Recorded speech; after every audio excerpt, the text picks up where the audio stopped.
I'm Robert Timmons, and you're watching Weekly Words.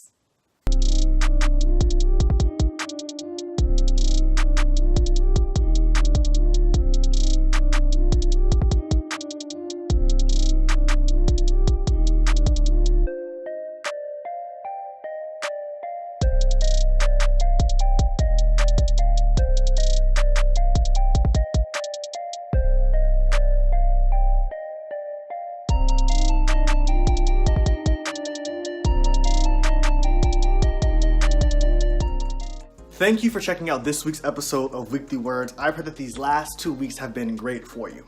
I'm excited because it is still National Poetry Month and we're going to continue our poetry series. Thank you also to everyone who has submitted to me 5 random words for me to incorporate into my poems. And if you haven't done so, it's not too late. And even if you have, feel free to submit more. So for those of you that do not know, April is National Poetry Month. So I have taken the challenge of writing a new poem every single day, and I could use your help. So feel free to send me a list of 5 random words for me to incorporate into each one of my poems. I'm also excited because today I get to shout out Kaba Nation.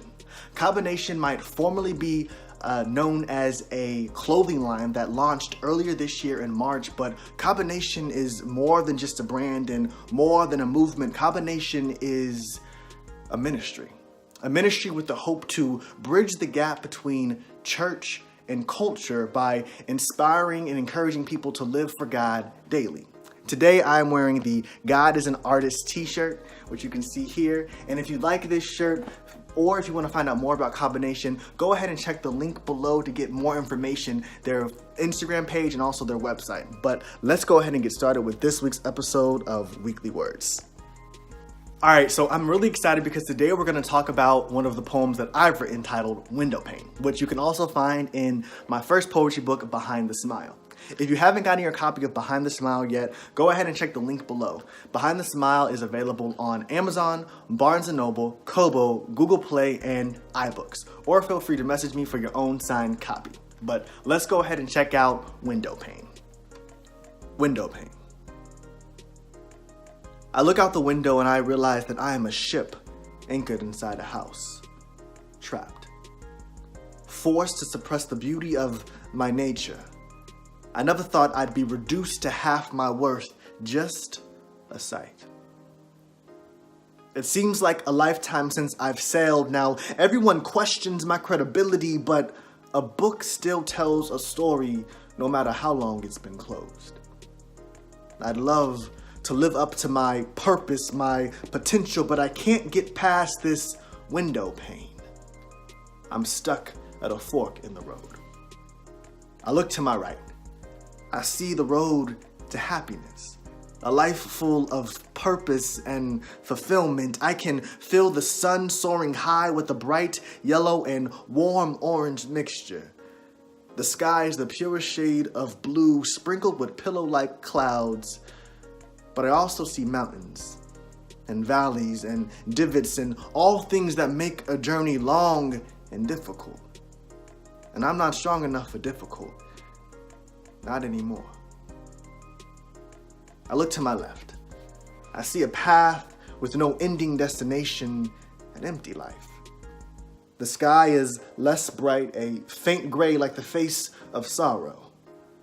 The clouds are heavy like the burdens I carry, and the rain seems endless like the tears from my eyes. But there's no mountains to climb, no valleys to overcome, no divots to avoid. It's simple. I wouldn't have to live up to anyone's expectations. I wouldn't have to reach for success and fail. I could just travel down a road that's simple and paved, easy. And I don't know which I prefer. So Window Pane. This is a poem that I wrote during my time of unemployment, right? So for those of you that don't know, I graduated college in December of 2015 and then found my first job in March of 2016. And then a couple of months later, I was laid off and I was unemployed, ultimately for 13 months. And during that time, I kind of went into a continual depression where I questioned my value, my worth. I doubted myself. I questioned God. I questioned my faith. I questioned my talent. Because here I am, someone who just graduated from college, and people are telling me I have so much promise and potential and opportunity. And then all of that's just ripped from me. Or that's how I felt. And so I was in this place of doubt and despair. Now, I did keep applying to jobs, and I did get interviews, and people would call me on the phone or call me into the office or fly me out to their office, but it still ultimately ended in no job opportunity. I just kept getting rejected, and felt more like a failure every single day. And I really questioned if I wanted to keep facing rejection. And so I remember one day I was just looking out the window, and I felt like I was stuck. Like I said in the poem, stuck. Just a sight, oh yeah, he graduated college, he's cool, but not doing anything in the moment.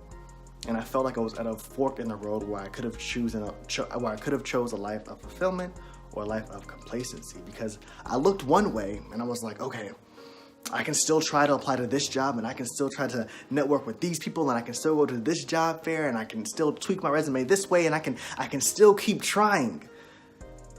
But I just saw a whole bunch of disappointment down that road. I saw a lot of rejection and adversity and hardship. I saw the mountains that I would have to overcome, and the valleys that I would have to walk through, and the divots I would have to avoid, and the things that I would have to do. And I didn't want that anymore because I was tired of the rejection. So then I looked to the other path, and I saw that didn't really go anywhere. I saw that, it wasn't fulfilling, but I saw that it was going to be easy, and that there wouldn't be mountains, and there wouldn't be adversity, and there wouldn't be doubt. I could just glide through. It would be easy. There would be no rejection. Maybe I wouldn't be happy, but I wouldn't be sad either. So it's a cool in between. I'm good. And I sat there and I really thought about it. I really considered both paths, and I really was leaning towards the one of unfulfillment. But today I want to encourage everybody watching and listening that life isn't always going to be easy, but if you choose the right path, it will be worth it, right? I was in a place in life where I wanted to give up because I was tired of the rejection and the adversity, right? But that's just part of the process, right? The promise that was on your life isn't broken. The promise just requires a process for you to go through, and the process is what makes the promise fulfilling. So don't give up. Don't be discouraged. Take a moment, gather yourself, get your breath, see where you've been, see where you want to go, see where you're going, but don't stop. Stay encouraged, stay inspired, stay motivated, keep pressing forward towards that fulfillment, towards that destiny, towards that purpose. Don't be discouraged by the mountains and the valleys and the divots and the adversity and the hardship. That is part of the journey and part of the process. Because if you do go down that road of complacency, which I was considering, you'll never know joy or happiness or love. Yeah, it'll be easy. Yeah, there won't be any hardship. But it's not worth it. What are you going to get from that? And if you truly decide to go down the road of fulfillment, you'll find joy, you'll find love, you'll find fulfillment, you'll find happiness, you'll find your destiny, you'll find your purpose.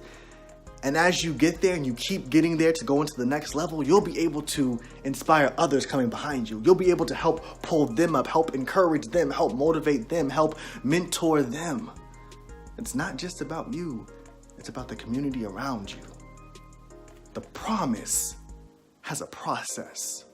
So don't be discouraged. Take a moment, take a breath, gather yourself. But the choice is yours to keep going towards fulfillment or complacency. And it's a choice that we have to make daily, weekly, monthly, and every year. Which path are you going to choose? Will you get stuck at the fork in the road? Will you choose complacency, or will you choose fulfillment?